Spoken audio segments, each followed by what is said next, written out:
Tout le monde, bienvenue sur ma chaîne. Aujourd'hui, présentation d'une BM 750i phase 2 1999. Petite jante 16 pouces vu qu'on est en hiver. Bientôt on sortira les 18 ou voire les 20 en Alpina.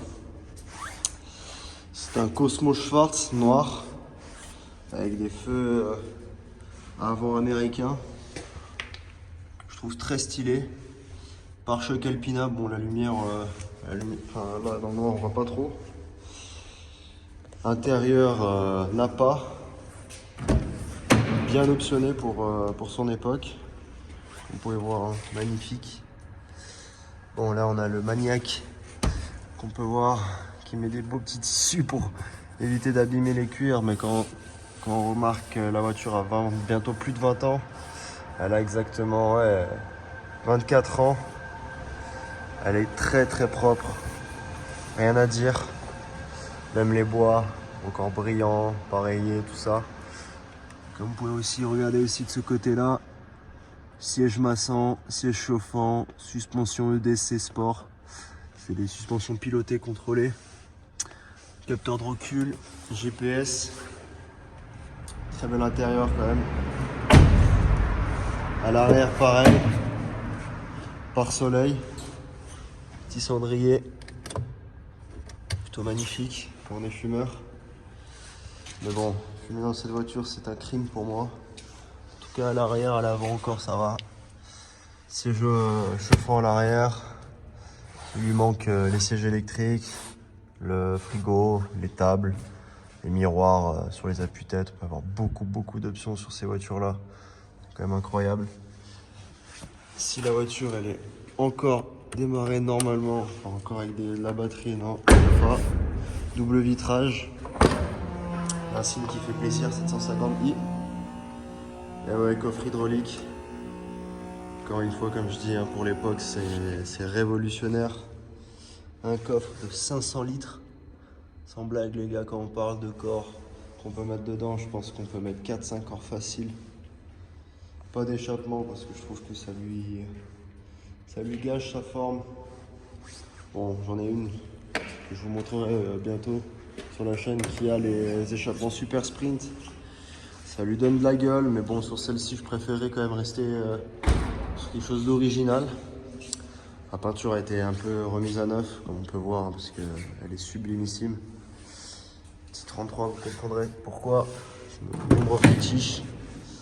Mais voilà, regardez-moi ça, la lumière, comment c'est propre, comment c'est soigné. Pas une seule trace, pas une dégueulasserie. La voiture, elle appartenait à un diplomate suisse qui l'a gardée pendant 10 ans.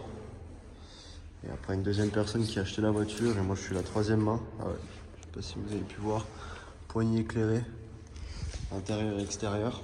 Et là, on peut voir à la lumière le double vitrage, incroyable pour sur l'autoroute, vraiment insonorisé comme pas possible, sincèrement, limite à s'endormir sur l'autoroute. Et voilà le pare-choc Alpina qui lui donne vraiment une forme agressive. Je trouve que l'avant est trop arrondi, mais là, ça lui va vraiment. Bien sûr, quand même, on ne va pas désigner sur la chose la plus importante de cette voiture, quand même, le moteur. Attendez, j'ai foutu où les clés. Regardez-moi ça. Rétro électrique. Obligatoire sur cette voiture quand vous vous retrouvez dans des endroits très serrés. Alors, on va. Il y a un quart de tour la voiture. Alors en option, on a le volant Motorsport. C'est une option qu'on pouvait avoir sur ces modèles. Ça n'existait pas encore les M7, mais on avait à l'époque déjà les options Motorsport. On va ouvrir ce capot. Comme vous pouvez voir, hein, c'est silencieux, hein, c'est vraiment... ça tourne comme une horloge, mais on s'attend à un gros bruit pour un V12, mais non. Ils ont tellement bien fait que les échappements réduisent énormément le bruit. Et voici la bête. Là, on a un beau V12, 6 cylindres par rangée. Et voilà la suspension pilotée. Et regardez comment il tourne comme une horloge. Même pas une vibration. Même pas un claquement. C'est beau pour une voiture qui a plus de 20 ans et qui reste encore aussi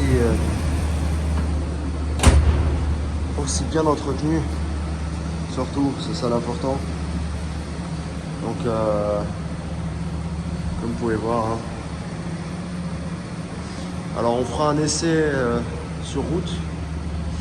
Et bien sûr sur la chaîne vous verrez d'autres vidéos où on va voir la consommation de cette bête. Parce que beaucoup de gens ont d'idées reçues en disant ouais ça consomme, c'est de la merde, c'est pas puissant, beaucoup de choses que les gens pensent. Mais il faut en avoir une pour vraiment découvrir et comprendre ce que c'est. Réellement on n'est pas trop déçu. Sur autoroute on peut descendre à 9-8 litres. Et si on est chanceux, 7 litres. Mais vraiment, un amour, un bijou, ce véhicule. On est le seul témoin qui s'est mis à me faire chier. Témoin des capteurs de frein. Mais ça, c'est rien. Une petite broutille. Et voilà, regardez. C'est au tableau de bord. Et comme vous pouvez voir, siège chauffant, siège massant. Ça, c'est quand on veut faire le con en hiver. Suspension UDC. Là, c'est en gros, c'est les rideaux à l'arrière, comme vous pouvez voir. Quand on veut être tranquille. Pareil, là de l'autre côté, massant et chauffant. Bon, massant, faut pas s'attendre à un truc de ouf de la S500 d'aujourd'hui, mais plus une sensation du gonflement au niveau des fesses. Je pense que c'est plus pour faire style. Voilà, t'as les sièges massants. On l'utilise pas trop à part sur l'autoroute quand on a envie de se faire frimousser le cul, mais sinon voilà, vraiment la voiture est dans son jus. Donc, je trouve que, comme vous pouvez voir à l'image, c'est un jus que je buvrais bien. Donc les amis, je vous invite à vous abonner.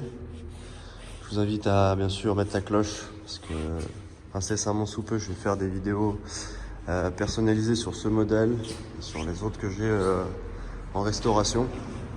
Et surtout que je vais commencer tout doucement à faire un jeu concours à gagner. Voiture, loisirs, accessoires automobiles.